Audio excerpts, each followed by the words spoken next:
Hi ಸ್ನೇಹಿತರೆ ನಮಸ್ಕಾರ. Welcome to YouTube channel Prabhu Shetty food. ಯಾರು ಬೆಲ್ ಬಟನ್ ಒತ್ತಿಲ್ವೋ ಚಟಾಪಟ ಅಂತ ಫಸ್ಟ್ ಬೆಲ್ ಬಟನ್ ಒತ್ತಿಬಿಡಿ. ಫಸ್ಟ್ ಈ ವಿಡಿಯೋನ ಸೇವ್ ಮಾಡಿ ಇಟ್ಕೊಳ್ಳಿ, ಫ್ರೆಂಡ್ಸ್ಗೂ ಶೇರ್ ಮಾಡಿ. ಯಾರಿಗೆ ಕೈಕಾಲು ನೋವಿದೆಯೋ, ಬೋನ್ ಪ್ರಾಬ್ಲಮ್ ಇದೆಯೋ, ಖಂಡಿತವಾಗ್ಲೂ ಈ ವಿಡಿಯೋನ ಫಸ್ಟ್ ಅವ್ರಿಗೆ ಶೇರ್ ಮಾಡಿ. 100% ಯೂಸ್ ಆಗುತ್ತೆ ಅವ್ರಿಗೆ. ಮಂಗರವಳ್ಳಿ ಚಟ್ನಿ ಅಂತಾರೆ, ಪೆರಂಡಿ ಚಟ್ನಿ ಅಂತಾರೆ.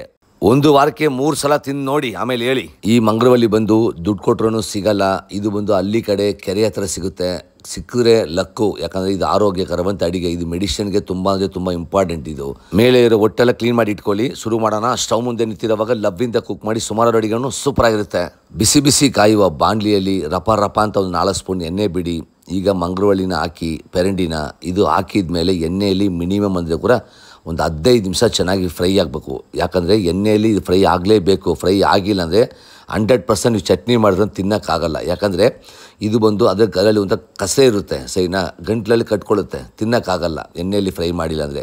ಎಣ್ಣೆಯಲ್ಲಿ ಏಕ್ದಮ್ಮಾಗಿ ಫುಲ್ ಡೀಪ್ ಫ್ರೈ ಮಾಡಬೇಕು. ಅದು ಎಷ್ಟು ಡೀಪ್ ಫ್ರೈ ಆಗುತ್ತೋ ನೋಡಿ. ಇವಾಗ ಯಾವ ಕಲರ್ ಇದೆ, ಗ್ರೀನ್ ಕಲರ್ ಇದೆ ನೋಡಿ. ಮತ್ತೆ ಎಣ್ಣೆ ಹಾಕ್ಕೊತಾ ಇದ್ದೀನಿ. ಎಣ್ಣೆ ಚೆನ್ನಾಗಿ ಹಾಕಿ ಎಣ್ಣೆಯಲ್ಲಿ ಫ್ರೈ ಮಾಡಿ. ನೋಡಿ ಯಾವ ಕಲರ್ ಕಾಣಿಸ್ತಾ ಇದೆ, ಗ್ರೀನ್ ಕಲರ್ ಕಾಣಿಸ್ತಾ ಇದೆ. ಇನ್ನು ಸ್ವಲ್ಪ ಹೊತ್ತು ಬಿಟ್ಟು ನೋಡಿ ಎಷ್ಟೊಂದು ಡೀಪ್ ಫ್ರೈ ಆಗಿದೆ. ಇಷ್ಟು ಡೀಪ್ ಫ್ರೈ ಆದಮೇಲೆ ಇದನ್ನೆತ್ತಿ ಒಂದು ಪ್ಲೇಟ್ಗೆ ಸೈಡಲ್ಲಿ ತಿಕ್ಕೊಳ್ಳಿ. ಬೆನ್ನೋವು, ಮೊಣಕಾಲು ನೋವು ಇಂಥವ್ರು, ಬೋನ್ ಪ್ರಾಬ್ಲಮ್ ಇರೋರು ವೀಕ್ಲಿ ವಾರಕ್ಕೆ 2 ಸಲ ಮನೇಲಿ ಮಾಡ್ತೀನಿ. ಖಂಡಿತವಾಗ್ಲೂ ನಿಮ್ಮ ಹತ್ರನೇ ಬೋನ್ ಪೇನ್ ಬರಲ್ಲ.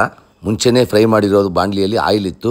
3 ಸ್ಪೂನ್ ಕಡಲೆಬೇಳೆ ತೊಗೊಳ್ಳಿ, 3 ಸ್ಪೂನ್ ಉದ್ದಿನಬೇಳೆ ತೊಗೊಳ್ಳಿ. ಉದ್ದಿನಬೇಳೆ ಕಡಲೆಬೇಳೆ ಸ್ವಲ್ಪ ಜಾಸ್ತಿ ಇತ್ತಂದರೆ ಟೇಸ್ಟ್ ತುಂಬ ಚೆನ್ನಾಗಿರುತ್ತೆ. ಎಣ್ಣೆಯಲ್ಲಿ ಚೆನ್ನಾಗಿ ಫ್ರೈ ಮಾಡಿ. ಹಸಿಮೆಣಸಿನ್ಕಾಯಿ ಖಾರಕ್ಕೆ ಎಷ್ಟು ಬೇಕೋ ನಿಮಗೆ ಅಷ್ಟು ಮಾತ್ರ ಯೂಸ್ ಮಾಡಿ. ನಾನೊಂದು 5 ರಿಂದ 6 ಯೂಸ್ ಮಾಡ್ತಾಯಿದ್ದೀನಿ. ನಿಮಗೆ ಖಾರ ಜಾಸ್ತಿ ಬೇಕಂದರೆ ನೀವು ಸ್ವಲ್ಪ ಜಾಸ್ತಿ ಹಾಕ್ಕೋಬೋದು. ಜೀರಿಗೆ ಮಿನಿಮಮ್ 1 ರಿಂದ 1.5 ಸ್ಪೂನ್ ಜೀರಿಗೆ ಹಾಕ್ಕೊಳ್ಳಿ.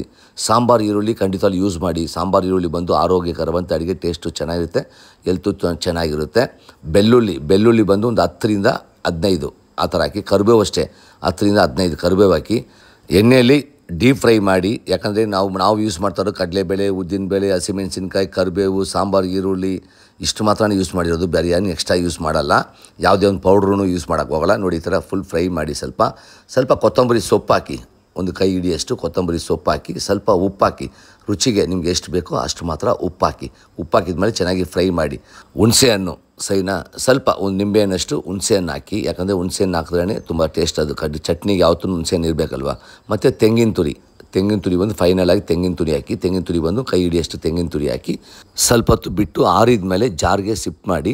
ಜಾರ್ಗೆ ಹಾಕಿದ್ಮೇಲೆ, ಯಾಕಂದ್ರೆ ತಣ್ಣಗೆ ಇರಲಿ, ಬಿಸಿ ತಂದರೆ ಮುಖಕ್ಕೆ ಹೊಡೆದು ಬಿಡುತ್ತೆ. ಫಸ್ಟ್ ಇದನ್ನು ರುಬ್ಕೊಳ್ಳಿ. ಇದನ್ನು ಬಂದು ಫಸ್ಟು ರುಬ್ಕೊಂಡು ಆಮೇಲೆ ಪೆರಂಡಿ ಹಾಕಿ. ಮಂಗರವಳ್ಳಿನ ನೋಡಿ, ಈಗ ನಾವು ಫ್ರೈ ಮಾಡಿ ಇಟ್ವಲ್ಲ ಅದನ್ನು ಹಾಕಿ ಆಮೇಲೆ ರುಬ್ಬಿದ ತಕ್ಷಣ ರೆಡಿಯಾಗುತ್ತೆ ಚಟ್ನಿ. ಇದು ಬಂದು ಹಳ್ಳಿ ಕಡೆ ಸಿಗುತ್ತೆ.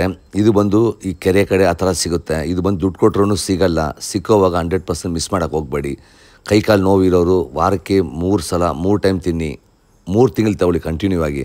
ನಿಮ್ಮ ಹತ್ರ ಬೋನ್ ಪೇನ್ ಬಂತು ಅಂದರೆ ನನಗೆ ಕಮೆಂಟ್ ಮಾಡಿ. ನೀವು 100% ಹಾಸ್ಪಿಟ್ಲಿಗೆ ಹೋಗೋದೇ ಬೇಡ, ಅಷ್ಟು ಸಖತ್ತಾಗಿರುತ್ತೆ. ಮತ್ತು ತಡ ಯಾಕೆ, ಬಿಸಿಯಾಗಿ ಮಾಡ್ಕೊಳ್ಳಿ, ಖುಷಿಯಾಗಿ ತಿನ್ಕೊಳ್ಳಿ, ಮಜಾ ಮಾಡಿ ಸ್ನೇಹಿತರೆ.